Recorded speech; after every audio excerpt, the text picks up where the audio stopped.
Hello friends, welcome to my YouTube channel. आज का जो हमारा टॉपिक है बीएससी फर्स्ट सेमेस्टर वालों के लिए, सॉरी मैं लिखना भूल गया था। बीएससी फर्स्ट सेमेस्टर वालों के लिए लेक्चर नंबर 14 है।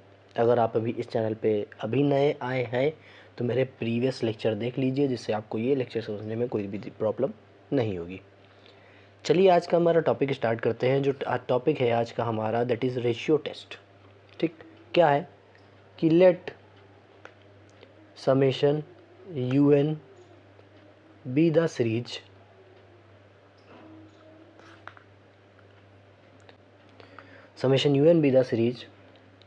such that limit n tending to infinity un divided by un plus 1 is equal to l, comma, then it is convergent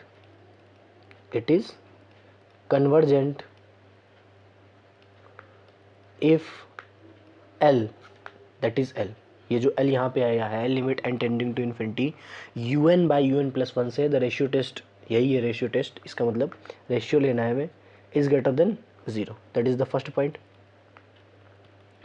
the second one is it is divergent. कब करेगा? If l is less than 0, it is divergent when l is less than 0। अगला आता है third, test fails when l is equal to, sorry n नहीं, l is equal to 1। ये हमारे पास अपना एक टेस्ट आता है जिसमें बहुत ही इम्पोर्टेंट बात आती है। कौन सी? वो आती है आपकी, मैं कलर ज़रा चेंज कर देता हूँ। इसमें बहुत बड़ी बात आती है ये रेशियो की। What about the ratio? ठीक, अगर मैं इस रेशियो को कहूँ, देखिए एक चीज़ आपको याद रखनी पड़ेगी, या तो हम रेशियो, देखिए हम डेफिनेशन दूसरी लिख के बताते हैं। ठीक, दूसरी डेफिनेशन क्या कहती है? दूसरी डेफिनेशन ये कहती है कि भाई let summation U N be the series, ये सब है, मैं इसको इरेज कर देता हूँ, सीधी बात लिखता हूँ। हम अगर लिमिट क्या ले लें, limit n tending to infinity un plus 1 divided by un और इज इक्वल टू l कर दें, तब भी कोई दिक्कत नहीं सर, रेशियो ही तो ले रहे हैं। रेशियो ये फिक्स नहीं है कि हम यही वाला रेशियो लेंगे, रेशियो हम ये भी ले सकते हैं, बट यहाँ पे कंडीशन थोड़ी सी बदल जाएगी। कंडीशन क्या बदल जाएगी सर? कि इट इज़ कन्वर्जेंट, जो मैं लिख रहा हूँ ये कंडीशन बदल रही है, it is convergent if l is less than 0। अब ये कन्वर्ज कब करेगा? जब l क्या होगा? लेस देन 0 होगा। एंड इट इज़ डाइवर्जेंट, अब ये डाइवर्ज कब करेगा? If l is greater than 1। ये चीज़ थोड़ी याद रखनी सरल हो जाएगी। क्यों?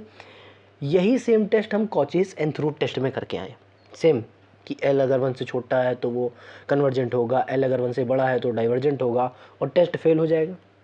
Test fails when l is equal to 1, और टेस्ट फेल कर जाएगा कब? ये टेस्ट तब फेल करेगा जब हमारे पास क्या हो जाएगा, जब हमारे पास l की वैल्यू कितनी आ जाएगी? 1। वो चीज़ हम करके आए हैं किसमें? कॉचीज एंड थ्रूट टेस्ट में भी। इसलिए ये टेस्ट को आसान कर जाना, मतलब ये टेस्ट आसानी से याद हो जाएगा। इसमें थोड़ा सा आपको उल्टा नेचर दिखेगा, उल्टा नेचर दिख रहा है ना, कि जैसे l से बड़ा हो जाएगा un अपॉन un प्लस 1 तो क्या हो जाएगा? कन्वर्जेंट हो जाएगा।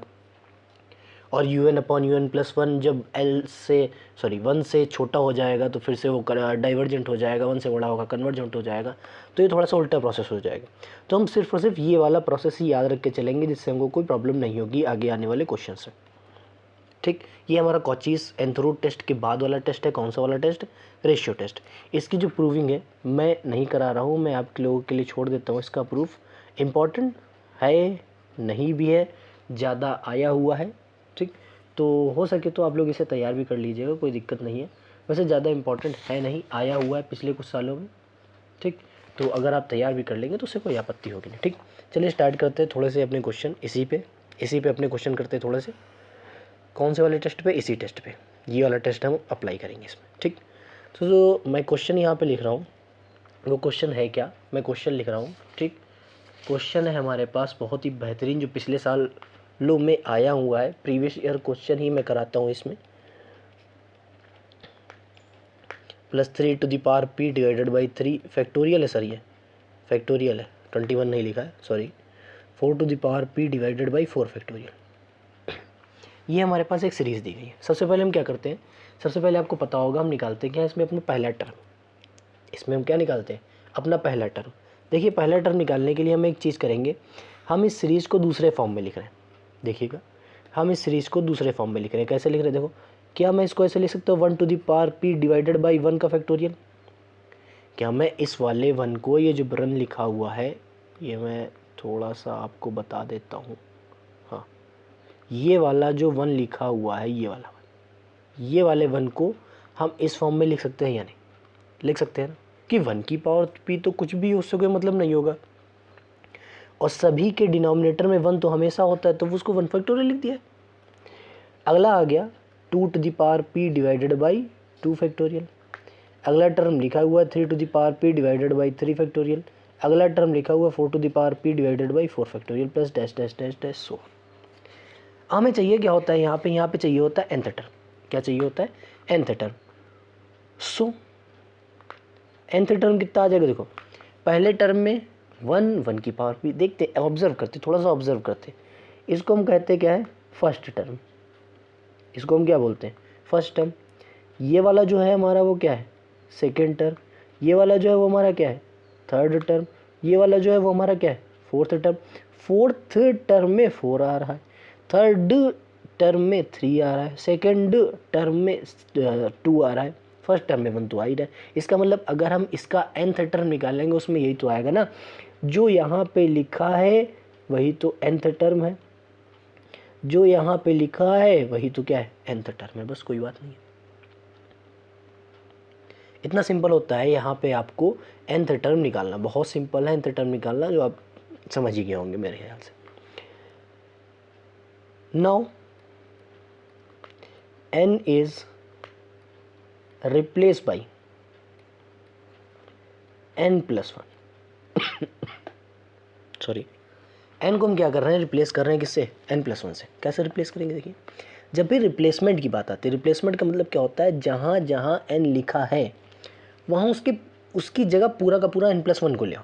जैसे n प्लस 1 लाएंगे तो क्या आ जाएगा देखिएगा, u n प्लस 1 n लिखा था, n plus 1 to the whole power p divided by n plus 1 का फैक्टोरियल। यहाँ तक किसी कोई दिक्कत नहीं।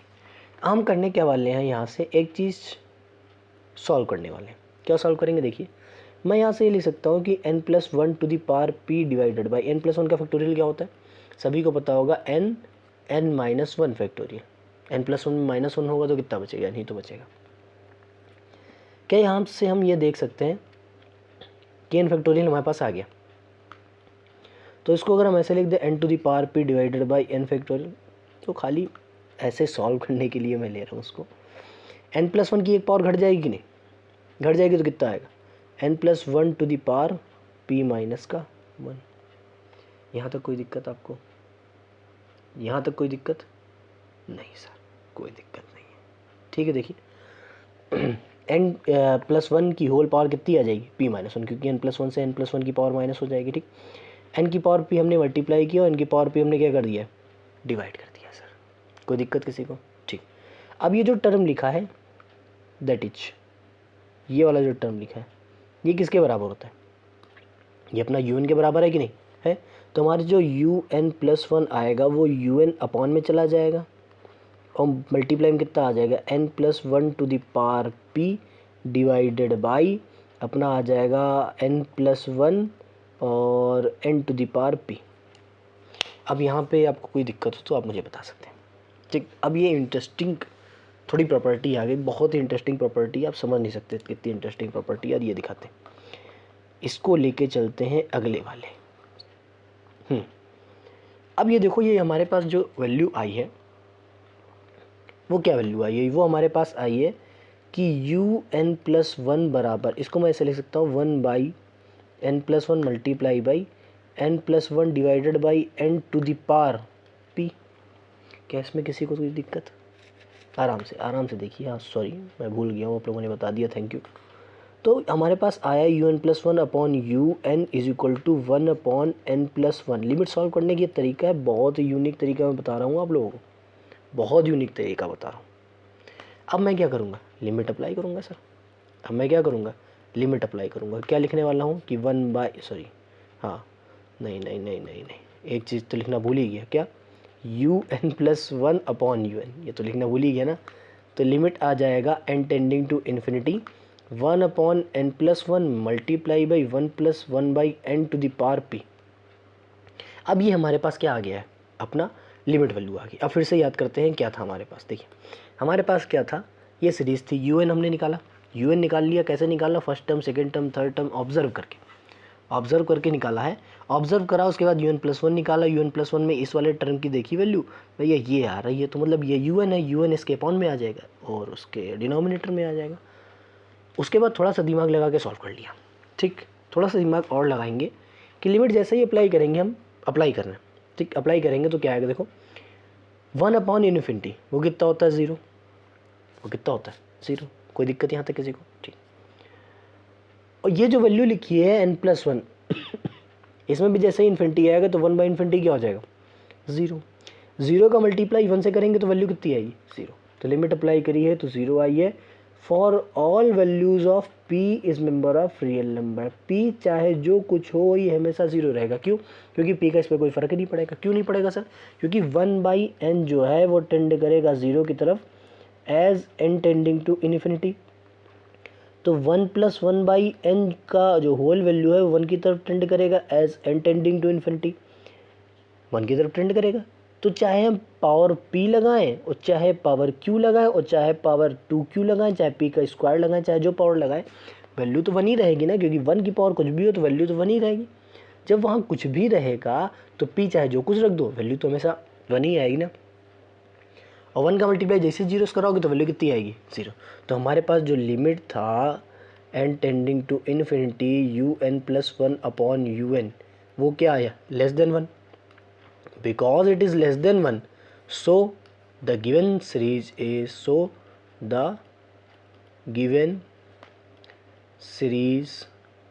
is convergent. तो हमारी सीरीज़ क्या होगी, जो दी हुई थी वो क्या हो जाएगी, कन्वर्जेंट। ये बहुत ही इंपॉर्टेंट क्वेश्चन था हमारा, किसके लिए, अपना ये जो कॉचीज़ रूट रेशियो टेस्ट के लिए बहुत ही इंपॉर्टेंट क्वेश्चन था। एक बार फिर से देख लीजिए, हमारे पास एक सीरीज़ थी, सीरीज़ में हमने यू एन निकाल लिया। यू एन निकालने के बाद हम लोगों ने प्रॉपर्टी लगाई थोड़ी सी और एन को रिप्लेस कर दिया एन प्लस वन से, और अपना ये सब आ गया, ठीक। चलते हैं अगले स्लाइड पे। अगले स्लाइड पे हम लोग जो आज पढ़ेंगे वो क्या पढ़ेंगे, दी ऑक्सिलरी सीरीज़। दी ऑक्सिलरी सीरीज़। अब कुछ लोग कहेंगे जो मेरे साथ रेगुलर पढ़ ही रहे हैं सर, कोई भी टीचर, मतलब आप उसको एकदम वेल एजुकेटेड में समझिए, सभी लोग पढ़ा करते हैं, ऐसा नहीं कि कोई पढ़ता नहीं है, पढ़ना भी चाहिए, अच्छी बात है। एक ऑक्सिलरी सीरीज़ मैंने बताया कि one by N to the power P. जिसको याद हो प्लीज़ कमेंट बॉक्स में कमेंट करके मुझे बताएं कि हाँ मुझे याद है। याद है आप लोगों को या नहीं, याद है ना, है तो मुझे कमेंट करके बताइए कि वैल्यूज़ क्या क्या होती थी कन्वर्जेंट और डाइवर्जेंस पे। याद हो तो बताइए, हाँ किसको याद है, मेरे साथ भी बोलिए। अच्छा, p ग्रेटर देन वन था तो कन्वर्जेंट थी, और p लेस देन और इक्वल टू वन था तो डाइवर्जेंट थी। ये हमारे पास ऑक्सिलरी सीरीज़ थी, ठीक। लेकिन सर वो वाली तो ऑक्सिलरी सीरीज़ हम लोग पढ़ चुके हैं, वो वाली ऑक्सिलरी सीरीज़ तो हम लोग पढ़ चुके हैं। अब इसमें क्या पढ़ेंगे, इसमें ऑक्सिलरी सीरीज़ ये यूनिक है थोड़ी।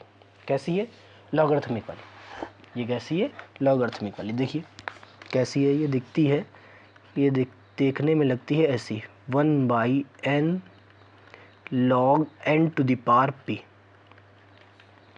ये देखने में ऐसी लगती है, log N to the power P. Series कैसी है, देखिए एन की जो वैल्यू है वो हम स्टार्ट कहाँ से करते हैं, वन से। एन की जो वैल्यू है वो स्टार्ट कहाँ से करेंगे, स्टार्ट करेंगे अपनी वन से, ठीक। लेकिन इसमें क्या होता है, ये जो सीरीज है ये आपकी, हाँ ये वाली सीरीज जो है कन्वर्जेंट डाइवर्जेंट होगी, कब होगी देखिएगा। वन रखूँगा तो कितना आएगा, वन। टू रखा तो कितना आएगा, two log two to the power P. Three रखूँगा तो log three to the power P. ऐसा ही चलता चला जाएगा जहाँ ये सीरीज आएगी, ठीक, ये सीरीज जैसे ही आ गई तो मैं लिखूँगा कि इट इज़ कन्वर्जेंट, ये कन्वर्ज करेगी if p is greater than 1। उल्टा हो गया सर, उल्टा हो गया पूरा का पूरा। And divergent if p is less than और इक्वल टू 1। यहाँ पे p लेस देन और इक्वल टू 1 हो जाएगा तो ये हमेशा क्या हो जाएगी, डाइवर्जेंट हो जाएगी। किसी को कोई दिक्कत?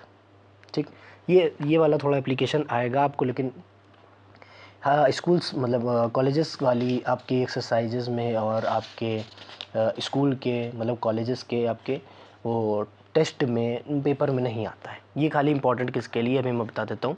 ये जैम के लिए इम्पोर्टेंट है, ये CMI के लिए इम्पोर्टेंट है, ये TIFR के लिए इम्पोर्टेंट है, ये आपका CUET के लिए इम्पोर्टेंट है, ये आपका नेट के लिए इम्पोर्टेंट है। जितने भी हायर मैथमेटिक्स के एग्ज़ाम होते हैं और आपका ये PG लेवल में जितने एग्ज़ाम होते हैं, MSc एंट्रेंस वाले और आपके PhD एंट्रेंस वाले, असिस्टेंट प्रोफेसर वाले जितने भी एग्ज़ाम होते हैं उनमें इम्पोर्टेंट बहुत ज़्यादा होता है।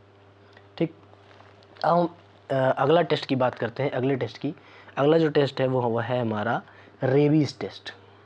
बहुत ही इंपॉर्टेंट टेस्ट है सर, इसको हल्के में तो लेना ही नहीं है। That is Raabe's test. ठीक, बहुत इंपॉर्टेंट है। इम्पॉर्टेंट इतना है कि कुछ कहो ना।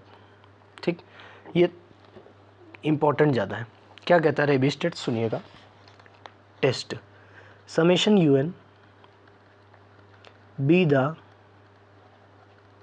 Series of positive terms. यही कहा जाता है सर कि UN हमारे पास क्या है, पॉजिटिव टर्म्स की सीरीज है। ठीक, and limit n tending to infinity n, आराम से देखिएगा, UN upon UN plus 1 minus 1, इस पे हमें लगानी है क्या, लिमिट। आराम से देखिए, is equal to L। Then पहला पॉइंट, इट इज़ कन्वर्जेंट कब होगी। आप लोग अंदाज़ा लगा सकते हैं क्या, आप लोग क्या अंदाज़ा लगा सकते हैं कि कन्वर्जेंट कब होगी? कि थोड़ा सा दिमाग लगाइए, बहुत आसान है। अभी हमने क्या बताया था, यहाँ हमने बताया था कन्वर्जेंट टू डाइवर्जेंस के बारे में। क्या था देखो, अब देखिए, हाँ हमारे पास यहाँ पे क्या निकालना है, UN अपॉन UN प्लस 1 क्या है, कन्वर्जेंट कब होगी, L इज़ ग्रेटर देन 1 पे। बस हो गया, वही चीज़ उसमें अप्लाई हो रही है। ये कन्वर्जन तभी होगी जब हमारे पास L क्या होगा, ग्रेटर देन 1। सेकेंड कंडीशन जब आती है कि इट इज़ डाइवर्जेंट, डाइवर्जेंट कब होगी, when n is less than 1। बस खत्म, ये रेबीज़ टेस्ट आएगा। अच्छा, ये टेस्ट लगते कब हैं, जब प्रीवियस वाले टेस्ट जो क्या हो जाए, फेल हो जाए। जब प्रीवियस टेस्ट फेल होते हैं तभी जाके हम इन टेस्ट का यूज़ करते हैं, अन्यथा इन टेस्ट का यूज़ हम करते नहीं। जब भी प्रीवियस टेस्ट जैसे ही फेल होते जाएंगे हम इन टेस्ट का यूज़ करते रहेंगे। ठीक, तो एक रेबीज़ टेस्ट सर कहा यूज़ करके दिखाइए। मैंने कहा सर ठीक, मैं यूज़ करके दिखाता हूँ।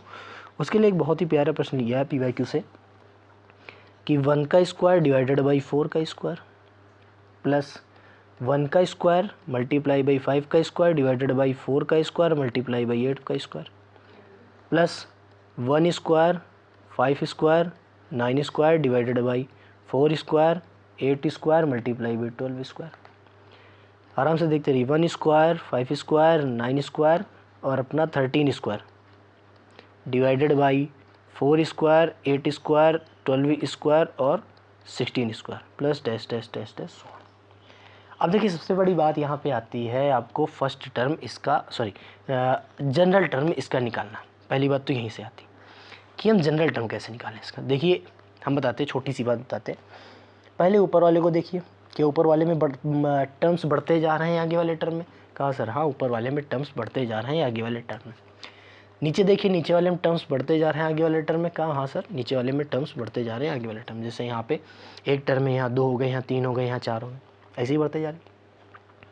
तो मैंने कहा कोई टेंशन नहीं, आप UN लिखेंगे कैसे, 1 square 5 square 9 square, sorry 13 square dash dash dash dash लगा के छोड़ दीजिए अभी के लिए।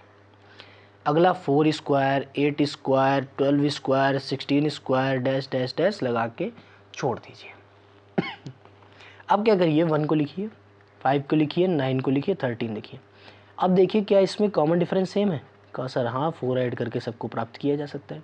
मैंने कहा तो फिर कोई बात नहीं, आप सीधा Tn का फॉर्मूला लगाइए। क्या होता है? a plus n-1 into D. जैसे ही मल्टीप्लाई करेंगे 4n माइनस का 4 आएगा तो हमारे पास nth टर्म आ गया 4n-3। बस जैसे ही आ गया वैसे ही आप लिख देंगे 4n माइनस का 3। स्क्वायर लगाए तो क्या लगा दिया? स्क्वायर। कोई दिक्कत? अब मैं देख रहा हूँ 4 आ रहा, 8 आ रहा, 12 आ रहा है, 16 आ रहा है, तो 4 के मल्टीपल आ रहा है कि नहीं? तो ये भी 4 का मल्टीपल होगा, लेकिन यहाँ पे क्या लग जाएगा? स्क्वायर। यहाँ तक किसी को कोई दिक्कत हो तो प्लीज़ आप मुझसे कमेंट बॉक्स में कमेंट करके पूछ सकते हैं। कोई दिक्कत? ठीक। अब हमारे पास क्या आएगा? Sorry, un+1।